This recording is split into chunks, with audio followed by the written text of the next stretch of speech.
Hello students, आपण pair of straight line हा lesson बघतोय. त्यामधील आपला एक्झरसाइज 4.2 चालू आहे. तर त्यामध्ये आपण ॲक्यूट अँगल कसा फाइंड आउट करायचं याचे एक्झाम्पल बघतोय. तर बघा, ॲक्यूट अँगल फाइंड करण्यासाठीच नेक्स्ट इक्वेशन दिले 4x² + 5xy + y² = 0. मग आता बघा, हे गिवन इक्वेशन दिलेलं आहे ते आपण आहे असं घेतलं.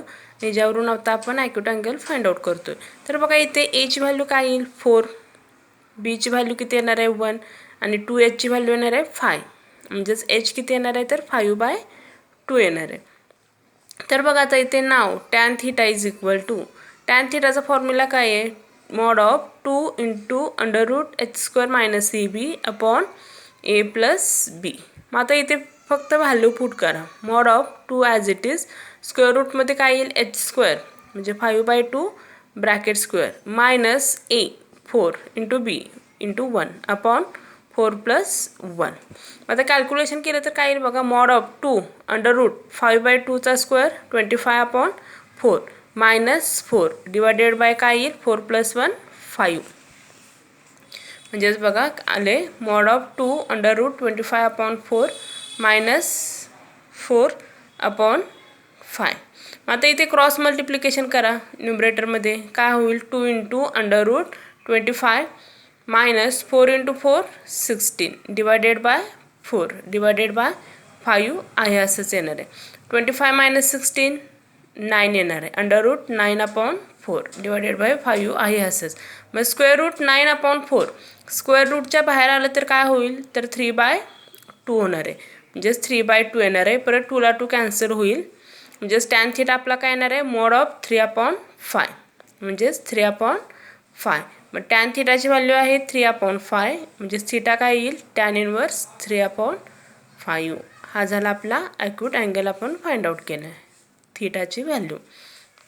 तसंच बघा नेक्स्ट दिले a² - 3b² × x² + 8abxy + b² - 3a² y² = 0. हे इक्वेशन दिले आणि याच्यावरून पण आपल्याला ॲक्यूट अँगल फाइंड आउट करायचे. मग बघा काय होईल, इथे गिवन इक्वेशन आहे असंच घेतलं. इथे एची व्हॅल्यू काय येणार आहे हा first bracket x² coefficient a² - 3b². 2h किती येणार आहे 8ab म्हणजेच h किती येईल 4ab आणि बीची व्हॅल्यू काय येणार आहे तर b² - 3a². मग आता इथे बघा नाव tan θचा फॉर्म्युला आहे mod of 2 × √h² - ab upon a + b. म्हणजेच mod of 2 × √h² म्हणजे 4ab² मायनस a किती आपला a² - 3b² × b किती आहे तर b² - 3a² अपॉन a म्हणजे a² - 3b² plus b b² - 3a². मग आता इथे काय करायचं आहे बघा 2 × √4ab² किती येणार आहे 16a² b² मायनस या दोन्ही ब्रॅकेटचे मल्टिप्लिकेशन करा a² × b² a² b² a² - 3a² - 3a⁴ होईल a² × a² a⁴ minus 3b² × b² 3b⁴ आणि मायनस 3b² आणि मायनस 3a² किती होईल मायनस मायनस प्लस होईल 3 × 3 9 9a² b² होईल अपॉन इथे बघा a² - 3a² काय होईल मायनस 2a² आणि 3b² + b² काय होईल मायनस 2b². मग आता इथे बघा mod of 2 आहे असंच अंडररूटमध्ये काय होईल 16a² b² हे मायनस साईन आज शिफ्ट करा. ब्रॅकेटमध्ये शिफ्ट केलं तर काय होईल सगळे साईन चेंज होतील. मायनस a² b² होईल प्लस 3a⁴ होईल plus 3b⁴ minus 9a² b² upon इथून -2 कॉमन घेतलं. ब्रॅकेटमध्ये काय राहील a² + b². परत हा 2 कॅन्सल होईल. ब्रॅकेटमध्ये काय राहील बघा हा 16a² b² minus a² b² काय होईल 15a² b² आणि 15 - 9 6 6a² b² plus 3a⁴ plus 3b⁴ as it is divided by काय होईल a² + b². नेक्स्ट लाईनला काय होईल बघा mod of √6 a square b square plus 3a⁴ plus 3b⁴ आहे. तर ही टर्म आपण काय करूया बघा, इथून 3 कॉमन घेऊया. 3 कॉमन घेतल्यानंतर ब्रॅकेटमध्ये काय राहील, आधी एची टर्म लिहूया a⁴ प्लस इथून 3 कॉमन घेतलं तर काय राहील 2a² b² आणि प्लस इथे काय राहील b⁴ upon minus a² plus b². मग परत काय होईल बघा, हा जो ब्रॅकेट आहे a⁴ plus 2a² b² plus b⁴, हा ब्रॅकेटमधली जी व्हॅल्यू आहे ही व्हॅल्यू कशाची आहे, तर a² plus b² bracket square आहे आणि डिनॉमिनेटरमध्ये मायनस a² प्लस b² आहे. असंच बघा, ही टर्म जी आहे, ही जी टर्म आहे ती a² plus b² bracket square आहे. मग आता बघा, ही term √3 into a² plus b² आहे. मग इथं काय होईल, √3 आहे असंच राहील आणि a² plus b² bracket square ही टर्म स्क्वेअर रूटच्या बाहेर येईल. फक्त काय येणार आहे, तर a² प्लस b² होईल, a² प्लस b². मग आता बघा काय होईल, हा a² प्लस b² आणि हा a² प्लस b² काय होईल, कॅन्सल होईल आणि काय शिल्लक राहील, मॉड ऑफ मायनस √3 आणि मॉडमध्ये मायनस √3 म्हणजेच काय होईल √3. म्हणजेच थीटा काय येणार आहे, टॅन इनवर्स √3 आणि √3 व्हॅल्यू कशाची आहे तर 60 डिग्री म्हणजेच π/3 रेडियन. तर बघा, इथे पण आपण ॲक्यूट अँगल फाइंड आउट केलं आहे. फक्त काय केलं आहे, हा फॉर्म्युला लक्षात ठेवा ॲक्यूट अँगलचा, mod of 2 √h² - ab upon a plus b आणि ह्या फॉर्म्युला सगळ्या व्हॅल्यू पुटअप करून लास्टला आपलं थीटा फाइंड आउट करायचं. ठीक आहे. त्यानंतर बघा नेक्स्ट एक्झाम्पल आहे, find the combined equation of lines passing through origin each of which making an angle of 30 degree with the line 3x plus 2y minus 11 is equal to 0. बघा काय आहे, find the combined equation of lines passing through origin each of which making an angle of 30 degree with the line 3x plus 2y minus 1 is equal to 0. तर इथे बघा combined equation find out करायचे. मग combined equation find करण्यासाठी condition काय दिली आहे, तिने अँगल दिला आहे 30 डिग्री. 30 डिग्री दिला आहे आणि विथ द लाईनचं इक्वेशन दिले 3x plus 2y minus 11 is equal to 0. तर आता बघा, याच्यावरून आपल्याला कंबाइंड इक्वेशन फाइंड आउट करायचं. मग काय येईल बघा, given line 3x plus 2y minus 11 is equal to 0. याच्यावरून याचा स्लोप काय येईल, फॉर्म्युला आहे -a अपॉन b म्हणजे -3/2 येणार आहे स्लोप. हा स्लोप आपण m1 कन्सिडर केला. नंतर बघा नाव टॅन थीटाचा फॉर्म्युला आहे, हा फॉर्म्युला वेगळा आहे बघा, हा 11मध्ये झालं आहे. Tan theta is equal to काय आहे, तर mod of m1 minus m2 upon 1 plus m1 into m2. म्हणजे हाच फॉर्म्युला आपण मॉडिफाय काय केला आहे, तर tan theta is equal to m minus m1 upon 1 plus m into m1. मग आता टॅन थीटा किती दिला आहे, तर इथे 30 डिग्री थीटा दिला आहे. म्हणजेच काय येणार, tan 30 is equal to m minus m1 किती आला आपला -3/2 मायनस मायनस प्लस होईल 3/2 divided by 1 plus m into m1 किती आहे तर -3/2 आणि हे कॅल्क्युलेशन करून घ्या. टॅन 30ची व्हॅल्यू आहे 1 अपॉन √3. इथे काय होईल बघा, क्रॉस मल्टिप्लिकेशन केली तर 2 इंटू m प्लस 3 अपॉन 2 आणि इथे काय होईल 2 मायनस 3m अपॉन 2. 2 कॅन्सल होईल, फक्त काय राहील 1 upon √3 is equal to 2m plus 3 upon 2 minus 3m. मग आता इथे क्रॉस मल्टिप्लिकेशन करा, 1 into 2 minus 3m 2 minus 3m होईल is equal to √3 into 2m plus 3. दोन्ही साईडला स्क्वेअर करा, स्क्वेअर केला तर काय होईल 2 minus 3m bracket square is equal to √3चा स्क्वेअर केला तर 3 येईल आणि 2m प्लस 3 ब्रॅकेट स्क्वेअर. आता इथे स्क्वेअर करा, a मायनस b ब्रॅकेट स्क्वेअरचा formula a² minus 2ab plus b² म्हणजेच 4 minus 6 into 2 12m plus b² म्हणजे 9m² इज इक्वल टू 3 आहे. असंच इथे काय होईल 4m² प्लस 6 12m प्लस 9. परत 3ने आत मल्टिप्लाय करा, बघा 4 मायनस 12m प्लस 9m² आहे असंच. इकडे 3ने मल्टिप्लाय केलं तर काय होईल 12m² प्लस 3 इंटू 12 36m आणि 3 इंटू 9 27. मग आता बघा ह्या टर्म सगळ्या LHSच्या RHSला घ्या. 12m² आणि हा 9m² आला तर मायनस 9m² होईल प्लस 36m आणि हा मायनस आहे पलीकडे आला तर प्लस 12m होईल प्लस 27 आणि हा मायनस 4 होईल इज इक्वल टू 0. मग 12 मायनस 9 3m², 36 प्लस 12 48m आणि 27 मायनस 4 23 इज इक्वल टू 0. आणि this is the auxiliary equation. हे ऑक्झिलरी इक्वेशन आले तर हे ऑक्झिलरी इक्वेशनवरून आपल्याला कंबाइनड इक्वेशन फाइंड आउट करायचं आहे. मग इथं काय करायचं बघा फक्त एमची व्हॅल्यू y/x पुट करायची. 3 इंटू काय होईल m² म्हणजे y² plus 48 y/x plus 23 is equal to 0. म्हणजेच 3y² plus 48 xy plus 23 x² is equal to 0. इथे डिनॉमिनेटर सेम करून घेतलं आहे 3y². इथे x ने मल्टिप्लाय करावं लागेल 48 xy आणि इथे 23 x² होईल इज इक्वल टू 0. म्हणजेच 23 x² plus 48 xy plus 3y² is equal to 0. आणि this is the combined equation. बघा कंबाइनड इक्वेशन कसं फाइंड आउट केलं आहे. लाईन दिले त्या लाईनचा स्लोप फाइंड आउट करून घेतला आहे. स्लोप फाइंड केल्यानंतर हा फॉर्म्युला लक्षात ठेवा tan θ is equal to mod of m1 minus m2 upon 1 plus m1 into m2 म्हणजेच m minus m1 upon 1 plus m into m1. tan 30 दिला आहे.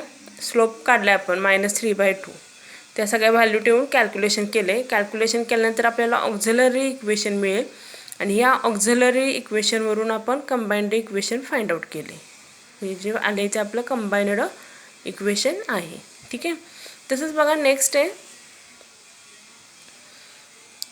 if the angle between the lines represented by x² plus 2hxy plus by² is equal to 0 is equal to angle between the lines given by 2x² minus 5xy plus 3y² is equal to 0, then show that 100 into bracket h² minus ab is equal to a plus b bracket square.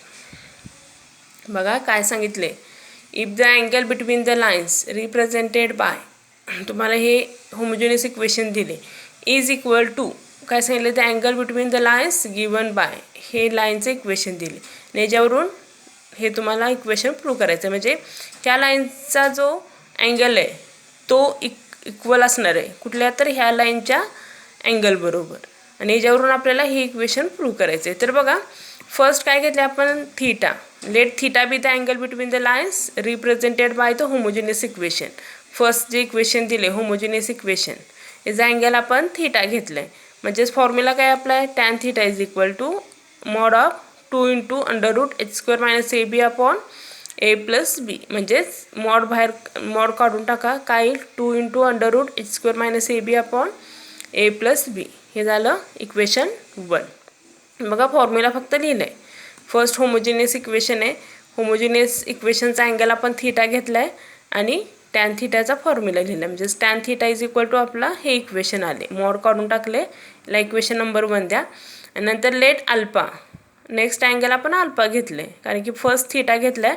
Next alpha घेऊया. Let alpha be the angle between the lines 2x² minus 5xy plus 3y² is equal to 0. हे लाईनचं equation दिले. Second हेचा angle आपण alpha घेतलं आहे आणि alpha घेतल्यानंतर हे इक्वेशनचा आपण अँगल फाइंड आउट करायचं आहे. म्हणजे ते बघा एच व्हॅल्यू काय येईल 2. नंतर 2hची व्हॅल्यू -5 म्हणजे एच किती येणार आहे -5/2 आणि बी किती येणार आहे तर 3 येणार आहे. मग आपला formula tan alpha is equal to काय येईल mod of 2 into √h² minus ab upon a plus b is equal to इथे व्हॅल्यू पुट करा 2 into √h² म्हणजे काय होईल -5/2 ब्रॅकेट स्क्वेअर -a 2 आणि b किती आहे 3 अपॉन a plus b म्हणजे 2 + 3 म्हणजेच काय येईल बघा 2 into √ मायनसचा स्क्वेअर प्लस येणार आहे 25/4 -2 into 3 6 divided by 2 + 3 5 is equal to mod of काय होईल बघा 2 into √25 क्रॉस मल्टिप्लिकेशन केली तर 6 into 4 24 अपॉन 4 आहे असंच divided by 5 24 minus 25 minus 24 1/4 divided by 5. 1/4 square रूटच्या बाहेर आलं तर काय येईल 1/2. 2 आहे असाच इंटू 1/2 अपॉन 5. 2 कॅन्सल होईल म्हणजेच काय राहील फक्त मॉड ऑफ 1/5 म्हणजेच 1/5. म्हणजे टॅन अल्फा किती आला आपला तर 1/5. याला इक्वेशन नंबर 2 द्या. तर बघा आता इथे गिवन कंडिशन क्वेश्चनमध्ये काय सांगितले first angle between the lines represented bye म्हणजे फर्स्ट लाईनचा जो अँगल आहे तो इक्वल आहे सेकंड लाईनचा जो अँगल आहे त्या दोन्ही लाईनचे अँगल आपल्याला इक्वल आहेत म्हणून सांगितले. मग फर्स्ट लाईनचा अँगल आपण टॅन थीटा घेतला आहे आणि सेकंड लाईनचा टॅन अल्फा. मग गिवन कंडिशन काय येणार tan theta is equal to tan alpha. मग टॅन थीटा आपला किती आहे तर 2 इंटू √h² - AB upon a + b आणि टॅन अल्फा किती आला आहे तर 1/5. मग आता हे अंडररूट नको आहे आपल्याला तर त्यासाठी स्क्वेअर करा स्क्वेअरिंग बोथ साईड्स. मग स्क्वेअर केला तर काय होईल बघा 4 हे काय होईल स्क्वेअर रूट कॅन्सल होईल h² - AB येईल आणि a + bचा स्क्वेअर काय होईल a + b ब्रॅकेट स्क्वेअर 1/5चा स्क्वेअर 1/25. मग क्रॉस मल्टिप्लिकेशन करा 4 × 25 100 into h² - AB is equal to 1 × a + b bracket square a + b bracket square येणार आणि हेच आपल्याला प्रूव्ह करायचं होतं 100 into h² - AB is equal to a + b bracket square. बघा एक्झाम्पल महत्त्वाचं आहे काय केलं आहे तर दोन्ही लाईनचे अँगल इक्वल दिलेत इक्वल आहेत असं सांगितले. मग त्याच्यावरून फर्स्ट लाईनचा अँगल आपण थीटा घेतला tan theta is equal to हा फॉर्म्युला ठेवला तो आहे असंच ठेवायचा इक्वेशन 1 आणि सेकंड लाईनचा अँगल अल्फा घेतला आहे सेकंड लाईनचं हे इक्वेशन आहे. ह्याच्यावरून आपण ए बी आणि एचच्या व्हॅल्यू फाइंड आउट केल्या फॉर्म्युलामध्ये व्हॅल्यू पुट केल्यानंतर टॅन अल्फा आला आपला 1/5 आणि गिवन कंडिशन आहे दोन्ही अँगल सेम आहेत tan theta is equal to tan alpha. म्हणजेच इथे व्हॅल्यू ठेवल्या टॅन थीटाचे आणि टॅन अल्फाचे आणि कॅल्क्युलेशन करून प्रूफ आपलं येते 100 into bracket h² - AB is equal to a + b bracket square. हेच आपल्याला प्रूफ करायला सांगितलं होतं. आणि लास्ट एक्झाम्पल आहे बघा काय बघा last example find the combined equation of lines passing through the origin and each of which making angle 60 degree with the y-axis. बघा काय सांगितले find the combined equation of lines passing through the ओरिजिनमधून pass होतात आणि and each of which making angle 60 degree angle किती सांगितलं 60 degree with the Y ॲक्सिसपासून सांगितलं आहे 60 डिग्री. तर बघा इथे एक्स ॲक्सिस फाइंड आउट केलं आहे नंतर वाय ॲक्सिस फाइंड आउट केलं आहे नंतर बघा 60 डिग्री अँगल सपोज ही लाईन तुम्ही फाइंड आउट केले OA हा वाय ॲक्सिसपासून 60 डिग्री सांगितलं आहे म्हणजे इथून हा अँगल 60 डिग्री ठीक आहे. मग हा 60 डिग्री आहे मग हा XOA किती असणार आहे तर 30 डिग्री असणार आहे. तसंच वाय ॲक्सिसपासून इकडे अँगल 60 डिग्री फाइंड आउट केला हा झाला 60 हा झाला OB. तर बघा काय होईल आपला हा जो पूर्ण अँगल आहे XOB हा किती होणार आहे तर 150 म्हणजे हा 90 हा पूर्ण 90 आणि 90 + 60 150 येणार आहे. म्हणजेच बघा याच्यावरून आपल्याला अँगल फाइंड आउट करायचे अँगल XOA किती आहे तर 30 डिग्री 30 कसं आलं लक्षात आलं का Y angle 60 degree with the Y axis सांगितले.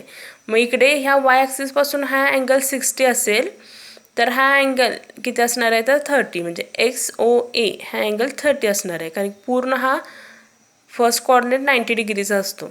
हा 60 झाला तर हा 30 येणार आहे.